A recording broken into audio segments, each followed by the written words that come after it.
Tenho SMD 3528 e SMD 5050. Afinal, qual é a diferença? Eu tenho recebido constantemente, frequentemente, essa pergunta. Não vamos entrar em aspectos técnicos. Nós temos três cores primárias: azul, vermelho e verde. Sabemos que com essas cores, elas misturadas dão origem às restantes cores que conhecemos. O lilás, por exemplo, é a mistura do azul e vermelho numa certa intensidade do azul e do próprio vermelho. O amarelo é a mistura do verde e o vermelho numa certa intensidade do verde e do vermelho. Portanto, quando nós escolhemos no remote, o remote tem mais de 14 cores, devemos escolher o amarelo. Mas na fita 3528, se nós olharmos a fita diretamente, não vamos ver o amarelo, vamos ver a mistura de cores. Portanto, ela carece de refletir em algum sítio.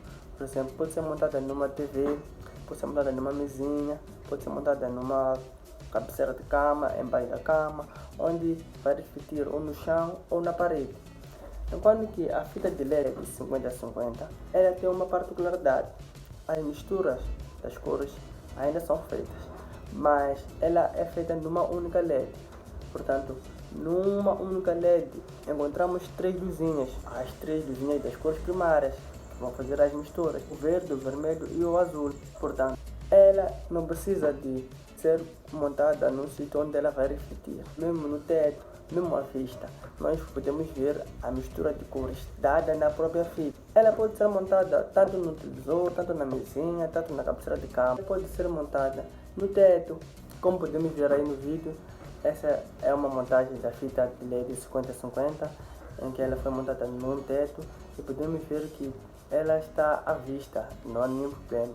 Enquanto que no mesmo teto, se viesse a fita 3528, o efeito das cores não seria esse, seria cada LED a acender uma única cor.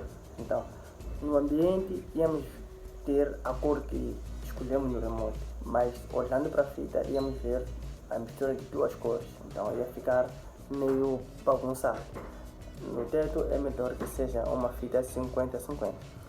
De uma forma mais resumida, as duas fitas são boas, porém uma só não serve para o teto.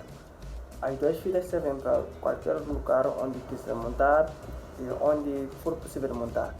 Mas a fita de LED 3528 não é aconselhável ser montada no teto, enquanto que a fita de LED 50-50 pode ser montada tanto no teto como num sítio onde ela pode refletir. Ela pode estar escondida como pode estar à vista, e a fita 3528 só pode estar escondida.